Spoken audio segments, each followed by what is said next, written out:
Hello प्यारे बच्चों, मैं ज्योति शर्मा हमारे यूट्यूब चैनल टीचर्स अड्डा एमपी पर आप सबका फिर से स्वागत करती हूँ। तो आज आपकी एमपी बोर्ड कक्षा 5 के लिए मॉडल पेपर है आपका हिंदी का। मैं आपको इंग्लिश का और ईवीएस का मैथ का और ईवीएस का करा चुकी हूँ। ये आपका हिंदी का मॉडल पेपर है और आपका इंग्लिश का मॉडल पेपर भी आने वाला है। तो हम सब सब्जेक्ट के आपको पेपर कराएंगे, सेट 1 सेट 2 सेट 3 जितना हो सकेगा हमसे। हर सब्जेक्ट का हम दो दो तीन तीन पेपर आपको कराएंगे, फिर एक फुल और फाइनल पेपर कराएंगे आपको, जिसमें आपके सब सब्जेक्ट मतलब हर चैप्टर आपका मिक्स होगा। ठीक है, तो चलिए चलते हैं हम अपनी हिंदी के पेपर पर, देखते हैं उसमें क्या क्या आ सकता है। इसको थोड़ा जूम कर लेते हैं हम आपकी सुविधा के लिए। देखिए आपका पहला क्वेश्चन क्या कह रहा है, सही विकल्प आते हैं पहले आपके दो दो नंबर के। पहला कह रहा है आपका उपहार में उपशब्द क्या है। उपशब्द उपहार में बेटा देखो ये चार चीजें हैं। सर्वनाम, सर्वनाम कैसे होते हैं, वह, हम, तुम, मैं, ये सब क्या है आपके, ये सब आपके सर्वनाम होते हैं। क्रिया, क्रिया का मतलब है जो काम आप करते हैं, जैसे चलना, चल रहे हो आप तो एक काम ही है। एक खाना, ये खाना खा रहे हो आप, ये भी एक काम ही है आपका, है ना। और उड़ना, चिड़िया उड़ रही है तो वो क्रिया कर रही है, उड़ना। प्रत्यय, प्रत्यय क्या होता है, कोई शब्द है मेरे पास, उसके पीछे का हिस्सा, पीछे का हिस्सा प्रत्यय और उसके आगे का हिस्सा उपसर्ग। तो आपसे इसमें यही पूछा है उपहार में उपशब्द क्या है, मतलब कि आगे का हिस्सा पूछा है, तो आगे का हिस्सा बेटा आपका क्या होगा, उपसर्ग। तो आपके पहले क्वेश्चन का आंसर क्या हुआ, उपसर्ग। ठीक है, दूसरे पे चलते हैं। कृषि हेतु लिए गए ऋण से खरीदना क्या उचित होगा।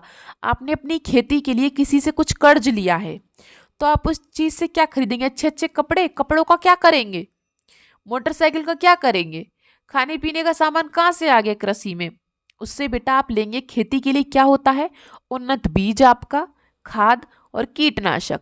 ठीक है, मतलब कि आपके बीज लेंगे आप खेत में बोने के लिए, उसमें खाद लेंगे और उससे कुछ दवाइयाँ लेंगे जो कि आपकी फसल अच्छी हो। ठीक है, कृषि के लिए ये सब जरूरी होता है। तीसरा आंसर आपका सही है। ठीक है, आगे चलें। जापानी युवक ने स्वामी राम तीर्थ को भेंट की, ये आपका एक चैप्टर है, ये उसका क्वेश्चन है आपका। तो बताइए बेटा, ये सब आपको, ये तो आपको पता ही होगा कि उसने किस चीज की टोकरी ली थी, फूलों की, सब्जियों की, मिठाई की, फलों की। जो जापानी युवक था बेटा, उसने फलों की टोकरी दी थी स्वामी राम तीर्थ को। ठीक है, फलों की। कवित्री सुभद्रा कुमारी चौहान की कविता, बेटा कवित्री जो है आपकी, ये कवि है सुभद्रा कुमारी चौहान, उनकी कौन सी कविता है, मेरा नया बचपन। ठीक है, आगे चलें। और जिन बच्चों को मेरी वीडियो अच्छी लगती है बेटा, प्लीज़ लाइक करके जाया करो, और जिन्होंने सब्सक्राइब नहीं किया सब्सक्राइब करें और कमेंट करके बताएं कि आपको मेरी वीडियो कैसी लगी। और आप अगर कुछ और भी चाहते हैं, कोई और वीडियो चाहते हैं, तो आप मुझे कमेंट बॉक्स में लिख के बता सकते हैं, या आपको कोई क्वेश्चन समझ नहीं आ रहा है तो वो भी आप मुझसे कमेंट बॉक्स में पूछ सकते हैं। ठीक है, आगे चलते हैं। खाली स्थान आ गए अब आपके। चलिए खाली स्थान पढ़ते हैं। मैदान में खेल रहे हैं, खेल रहे हैं मतलब बहुत सारे बच्चे खेल रहे हैं। अब एक बच्चा तो खेलेगा नहीं, बच्चे, बच्चे मैदान में खेल रहे हैं। अब मैं या फिर ऐसा लिख दूं, बच्चा मैदान में खेल रहे हैं, बच्चा थोड़ी ना खेलेंगे, बच्चे मैदान में खेल रहे हैं। ठीक है, दूसरा ये एक लाइन है कबीरदास जी की, सांच बराबर तप नहीं, झूठ बराबर पाप। ठीक है, इसका आंसर क्या है आपका, पाप। दूसरा, कोड़ाना दुर्ग की लड़ाई में, आपने वीर शिवाजी की कहानी सुनी होगी, किताब में पढ़ी होगी, उसमें जो कोड़ाना दुर्ग की लड़ाई हुई थी, उसमें कौन मर गया था, कौन वीरगति को प्राप्त हो गया था, तानाजी मालसुरे। तानाजी, कौन बेटा वीरगति को प्राप्त हुआ था, तानाजी। ठीक है, तानाजी मालसुरे। विज्ञान और ज्योतिष में रुचि रखने वाले किसको बड़ी गौर से देखते हैं, वेधशाला को या मंदिर को, वेधशाला को। बेटा ये क्वेश्चन भी आपकी किताब में आया हुआ है, वेधशाला। विज्ञान और ज्योतिष में रुचि रखने वाले वेधशाला को बड़े गौर से देखते हैं। ठीक है, आगे चलें अब हम। चलिए आगे चलते हैं तीसरे क्वेश्चन पर। डॉक्टर भीमराव अंबेडकर जी के जीवन की कौन सी घटना उनके पशुओं के प्रति प्रेम को दर्शाती है। जो डॉक्टर भीमराव थे, उनकी कहानी आपकी किताब में, उनकी ऐसी कौन सी घटना थी जो उनके पशुओं के प्रति प्रेम को प्रदर्शित करती है। आपने देखा होगा कि जो उनका एक कुत्ता था जिससे वो बहुत प्यार करते थे। एक दिन वो बीमार भी हो गया था, है ना, उसको फिर वो डॉक्टर के पास लेके गए थे, लेकिन वो फिर भी मर गया था, तो वो बहुत रोए थे, वो बहुत रोए थे। इससे पता चलता है कि वो डॉक्टर जो है वो उससे कितना प्यार करते थे, मतलब कि जो भीमराव अंबेडकर हैं वो पशुओं से कितना प्यार करते थे, है ना। आगे चले अब हम, बनवीर तलवार लेकर महल में क्यों गया। ये बनवीर क्यों था, ये बनवीर कौन था। ये आपने वो पन्ना की कविता पढ़ी है, जो पन्नाध्याय थी आपकी हिंदी की किताब में, पन्ना की कहानी है ना, उसमें उनके बेटे थे। उसमें क्या था, जो राजकुमार था उदय, उसको मारने के लिए कौन आया था, बनवीर। तो बनवीर तलवार लेकर महल में क्यों गया, उदय को मारने के लिए, उदय को मारने के लिए। ठीक है, आगे चलें अब हम। चलिए, निम्नलिखित शब्दों में से विशेषण शब्द चुनकर लिखिए। विशेषण शब्द, विशेषण मतलब जो किसी चीज की विशेषता बताते हैं, जैसे कि नया जीवन, जीवन कैसा है, नया, तो इसमें से विशेषण शब्द आपका क्या होगा, नया। इसमें से विशेषण शब्द आपका क्या है, नया। ठीक है, दूसरा दूसरा देखो आपका, खुशबूदार फूल, फूल कैसा है, खुशबूदार है, तो इसका विशेषण शब्द क्या है, खुशबूदार। ठीक है, फिर है जलती दोपहरी, दोपहरी कैसी है, जलती, तो यह आपका विशेषण शब्द है, जलती। ठीक है, आगे चले छठे क्वेश्चन पर, निम्नलिखित शब्दों के विलोम। विलोम शब्द मतलब उल्टा, उजाला का अंधेरा, उजाला का क्या लिखेंगे आप, अंधेरा, पुराना का नया, और अच्छा का बुरा, अच्छा का बुरा। ठीक है, निम्न शब्दों के शुद्ध रूप लिखिए। ये गलत लिखा है, ये प्रयास लिखा है, प्रयास नहीं होता, प्यास होता है, प्यास। करज, करज नहीं होता, कर्ज होता है। तीसरा प्रसन्न, प्रसन्न नहीं होता, प्रसन्न होता है। ठीक है, प्रसन्न हो गया सबका।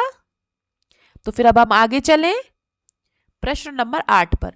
अपनी पाठ्य पुस्तक में से किसी कविता की 4 पंक्तियां लिखें।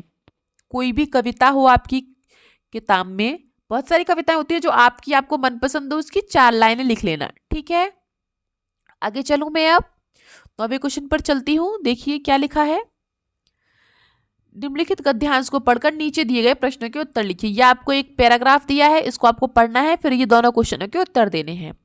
विद्यार्थी जीवन में अभ्यास की भूमिका और भी अधिक महत्वपूर्ण मानी गई है। विद्यार्थी जीवन भावी जीवन की आधारशिला है। जीवन के इसी काल में भावी जीवन की नींव पड़ती है। इस काल में जो विद्यार्थी निरंतर अभ्यास करके विद्या प्राप्त करते हैं, वे आगे चलकर उच्च पदों पर आसीन होते हैं। विद्यार्थियों को चाहिए कि वो जो कुछ पढ़े सीखे उसका अभ्यास करें। अभ्यास के बल पर कठिन से कठिन कार्य भी सरल हो जाते हैं तथा उसमें निपुणता प्राप्त होती है। तो बेटा एक कहानी किसके ऊपर थी, अभ्यास के ऊपर। उचित गद्यांश का उचित शीर्षक लिखिए। तो इसका शीर्षक बेटा क्या है, इसमें किस वर्ड का ज्यादा बार यूज हुआ है, क्या किस बात के ऊपर है इसमें सारी कहानी, अभ्यास के ऊपर, प्रैक्टिस के ऊपर। अभ्यास का क्या महत्व है, अभ्यास का क्या महत्व है आपके जीवन में।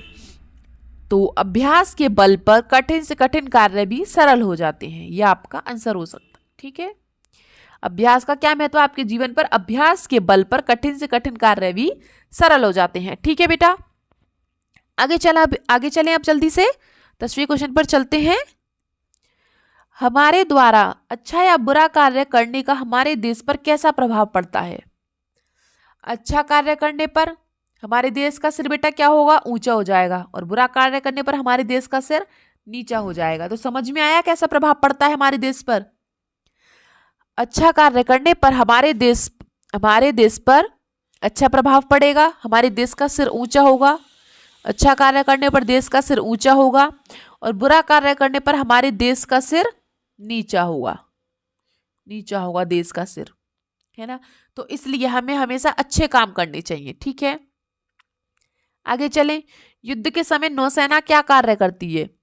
नौसेना का मतलब बेटा क्या होता है, जो कि आपने देखा होगा पानी के जहाज वगैरह होते हैं, है ना, उनमें रहती है नौसेना। तो वो लोग क्या करते हैं, नौसेना युद्ध के समय आपकी जो रक्षा होती हैं, जो समुद्री तट होते हैं उनकी रक्षा करती है, उनके बॉर्डर पर खड़ी रहती है और रक्षा करती है नौसेना। ठीक है, 2-3 तरह की सेना है आपकी, उसमें से नौसेना आपकी जल की रक्षा करती है, जो जलीय तट हैं आपके उनकी रक्षा करती है। ठीक है, आगे चलें 11वें क्वेश्चन पर। अपने भाई को जन्मदिन की बधाई देते हुए पत्र लिखिए, या फिर अपनी माँ की बीमारी का कारण बताते हुए कक्षा अध्यापक को अवकाश हेतु पत्र लिखिए। कि दोनों पत्र आपको वैसे आपके स्कूल में लिखवा दिए होंगे। आपको ये पत्र क्या होता है, अपनी मर्जी से लिखने होते हैं। ऐसा नहीं है जो अपने रट कॉपी में लिख लिया उसको रट लिया, ऐसा कुछ नहीं है। आपको पत्र लिखना है तो पहले आप एक तरफ इस साइड आप अपना नाम, अपना पता, सब कुछ लिखते हैं, और जब लास्ट में फिर बीच में आप क्या लिख रहे हो अपने भाई के लिए, भाई मुझे आज पता है आपका जन्मदिन है और मैं आपको ढेर सारी बधाइयाँ देता हूँ। आपकी ज़िंदगी हमेशा खुशियों से भरी रहे, आपके जीवन में कभी कोई तकलीफ ना आए।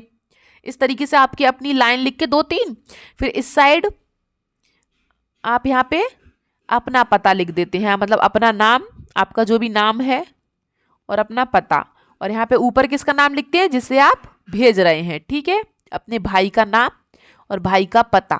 ठीक है, ऐसे ही बीमारी का प्रार्थना पत्र लिखते हैं। बीमारी का प्रार्थना पत्र बेटा कैसे लिखते हैं? प्रार्थना पत्र आप एक अपने सर को लिख रहे हो, तो मतलब उसको मैडम को लिख रहे हो, सर को लिख रहे हो, तो उसको एक तरीके से लिखना चाहिए। जैसे कि सेवा में, इधर हम क्या लिखते हैं, सेवा में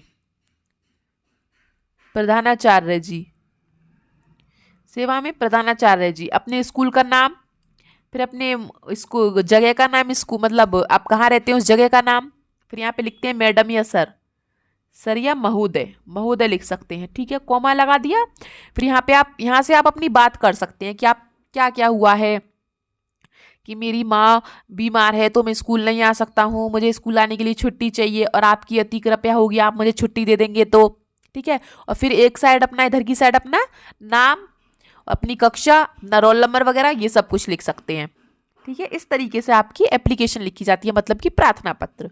ठीक है, आ गया समझ में? तो आगे चलते हैं प्रश्न नंबर 12 पर। सॉरी, ईदगाह अथवा रम्मो या कल्लो, कहानी में से एक कहानी अपने शब्दों में लिखी। आपने ईदगाह की कहानी आपने किताब में पढ़ी है, रम्मो और कल्लो की कहानी किताब में पढ़ी है। दोनों की कहानियां बहुत बड़ी बड़ी हैं, लेकिन इसने बोला है कि अपने शब्दों में लिखिए, मतलब कि ऐसे नहीं है कि उतनी बड़ी लिखनी है। आपने उसमें से क्या क्या याद है आपको वो लिख दो। जैसे कि मैं ईदगाह कहानी को बता देती हूँ आपको। एक लड़का था हामिद नाम का, उसके मम्मी पापा नहीं थे, वो अपनी दादी के साथ रहता था। वह 4-5 साल का दुबला पतला लड़का था। एक दिन उसके दोस्त मेले में जा रहे थे, दादी ने उसको मेले में भेज दिया, बहुत जिद करने के बाद मेले में भेज दिया। मेले से वह अपने लिए कुछ नहीं लेके आया, अपनी दादी के लिए चिमटा लेके आया। क्यों? क्योंकि उसकी दादी के खाना बनाते समय हाथ जलते थे। तो उसकी दादी ये बात सुनकर बहुत खुश होती है और उसे बहुत सारा प्यार करती है। बस इस तरीके से छोटी सी कहानी बना के लिख सकते हैं। ठीक है, ऐसी रम्मो और कल्लो की लिख सकते हैं। ऐसे नहीं पूरी पूरी लिखनी है, थोड़ी सी अपने अपने शब्दों में लिखनी है बस। ठीक है, जो जो आप खुद से याद रह गया हो। ठीक है, आगे चलें अब हम। चलिए, हम भी सीखे अथवा पन्ना का त्याग, कविता का भावार्थ अपने शब्दों में लिखिए। इसमें क्या है, जो ये कहानी अभी आपकी कविताएं हैं दोनों, हम भी सीखे और पन्ना का त्याग, उसमें जो आपकी कविताएं हैं उसका भावार्थ लिखना है। मतलब भावार्थ मतलब कि वो क्या कहना चाह रही है, वो कविता क्या कहना चाह रही है वो लिखना है आपको। जैसे कि बताते हैं हम आपको, कहानी में आपने पढ़ी है। कहानी क्या है आपकी, देश हमें देता है सब कुछ, हम भी तो कुछ देना सीखें। सूरज हमें रोशनी देता, हवा नया जीवन देती है, भूख मिटाने को हम सब की धरती पर होती खेती है। इस तरीके से कविताएं ना आपकी। तो उसमें हम भी सीखे का भावार्थ आपको ये लिखना है कि जैसे कि देश हमें बहुत कुछ देता है और हमें भी देश को कुछ देना चाहिए। सूरज हमें रोशनी देता है, उसी प्रकार से हवा हमें नया जीवन देती है। और भूख मिटाने के लिए हाँ, खेती जो आपकी धरती है उस पर खेती होती है जिससे हमारी भूख मिटती है। तो हमें भी अपने देश के लिए कुछ ना कुछ करना चाहिए। पेड़ हमें छाया देते हैं, फूल देते हैं, फल देते हैं। उस तरीके से हमें भी अपने देश के लिए कुछ करना चाहिए। ऐसे जो आपकी लाइन है ना उसको आपको हिंदी में अच्छे से लिखना है, सीधा सीधा। ठीक है, इसमें कहानी के तरीके से दिया है, कविता के तरीके से आपको सीधा सीधा लिखना है। जैसे कि एक और कहानी है ये आपकी पन्ना का त्याग, है ना। पन्ना के त्याग में क्या था, वो जो पन्ना होती है, पन्ना कौन होती है, एक दाई माँ होती है। तो वो क्या कर देती है, अपना जो बेटा होता है चंदन, उसको लिटा देती है उदय की जगह, राजकुमार की जगह। क्यों लिटा देती है, ताकि वो राजकुमार बच जाए, वो मर ना पाए। है ना। और उसको मारने के लिए कौन आता है, वो बनवीर। अभी थोड़ी देर पहले आया था ना बनवीर नाम का एक क्वेश्चन, है ना।